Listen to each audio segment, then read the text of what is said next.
Merchandise and Memories. That's merchandiseandmemories.com. And we've got another edition of Bulldog's Unboxings. Folks, I've mentioned it before, 2023 is the year of the Ultimate Edition for this particular show. I've been building my collection to the point where I'm probably going to have 30 or so Ultimate Edition figures by year end. And every time I read about what's in production for the year or so ahead, it's going to become very, very hard to be a completist and have all of them. But I can certainly try to build up the collection somewhat. And I'm doing that today with this. This is the Ultimate Edition Stone Cold Steve Austin. I believe this is a year or more old at this point. It took me a while to actually track this down on the secondary market, but so glad I had it. Austin is one of my all-time favorites, and really, I do have a handful of Stone Cold figures from Mattel. Some of them are okay, some of them not so much.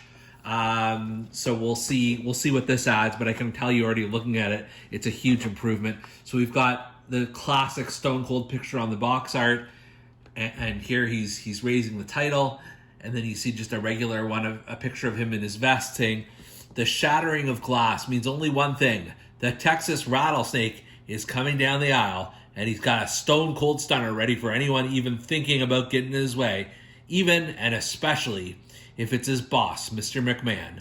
And that's the bottom line, because Stone Cold said so." So yeah, we've got Stone Cold Steve Austin here in this Ultimate Edition. And as always, let's open up the box and let's see what we got here. So first off, let's take a look at the figure itself. Tons of detail on here. It's got that ultimate articulation, which just makes it, infinitely more posable. And especially when you've got someone as iconic as Stone Cold Steve Austin, you want to have that posability. His knees, his feet have flexibility. His arms, his shoulders. Obviously, with the Stone Cold Steve Austin, there's not a lot you can do in terms of overall design, just because it's a fairly basic black boots, black trunks kind of guy. He also does have the knee brace here, which is pretty standard on a lot of Stone Cold figures, the black wrist tape. And then he's also got this necklace here, which I believe was given to him by Brian Pillman. That's why he always wears it. So just, it's a good addition here. In terms of the head that he comes with, that's a pretty classic Stone Cold Steve Austin angry look, and I'm all here for it. I think that's a great look to come posed with. And then there are some other goodies we've got here. So in terms of heads, we've got two other scans.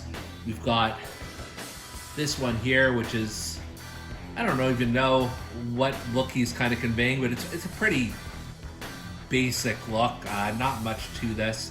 I'm glad I've got the optionality, but I'm definitely not going to be posing this one. And then if you want something a little bit different, you've got the smiling, laughing Stone Cold Steve Austin. Maybe this is when he's doing his podcast. That would be a good face for it. But I do think out of the three choices, this is definitely the winner. This is more the face you associate with the Stone Cold Steve Austin. He's also got the Stone Cold baseball cap with the skull on it. So we'll just pop that on right now. And it's a pretty good fit. That is, very much just enhances the look of Stone Cold for sure, especially when he's out there cutting a promo or he's outside the ring. That's a nice touch, and I don't have very many baseball caps in my collection, so that's a good add to have for sure. You've also got the Austin 316 vest, and is there something on the back here? There is the Stone Cold with the three skulls on it. So let's add that quickly to Austin here. Yeah, no, this is just about perfect. Definitely looking more like Stone Cold at this point with the vest on and his trunks. If you don't want to go the vest way, you've also got the option of the Austin 316 shirt, which is fine, and as a bonus, you've got the Stone Cold logo there. I mean, I guess it really just depends on how you want to pose him, but I'm more partial definitely to the vest. I think the classic Stone Cold. just to play devil's advocate here, I did try him on with the t-shirt, the alternate head, and then the alternate hands, which I just do not like him pointing in the air. Maybe if you take one of the arms down, you have him as the Roman Reigns We the Ones type look. But no, I definitely, now that I've tried both of them on, I definitely prefer the vest over the t-shirt itself.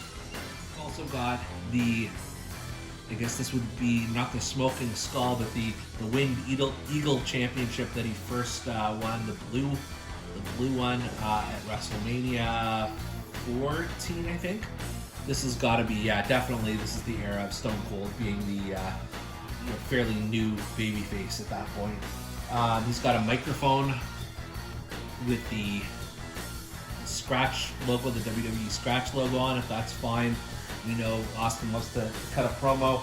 And then in terms of hands, so he comes with kind of the traditional C-grip hands here. And then there's also a pair of closed fists, hands for punching. And then this is the only real disappointment here. Everybody knows that Austin does not raise his one finger. He raises his middle finger. Well, his index finger, rather. He raises his middle finger instead. This is the closest we could get. I get why. I understand completely why they weren't able to include that, but it's still a bit of a disappointment nonetheless. As you think of Austin, you think of him with his hands high up in the air, with his middle finger extended. I want to say the Figure Arts version of Stone Cold Steve Austin does have something where you can put the middle finger on, but that's the only one I've kind of seen to date. Overall, this is a pretty perfect depiction of old Stone Cold here. You've got a lot of different ways to build on his look a little bit. And again, Austin is not the most flashy character in the world, but you definitely do get a sense that this really does encompass Stone Cold from beginning to end. I forgot to mention the lone tattoo he has is on his ankle here, or on his leg rather. And this is a good figure. I'm glad I've got it in my Ultimate Collection, and that's the bottom line, because Bulldog says so. We'll see you next time.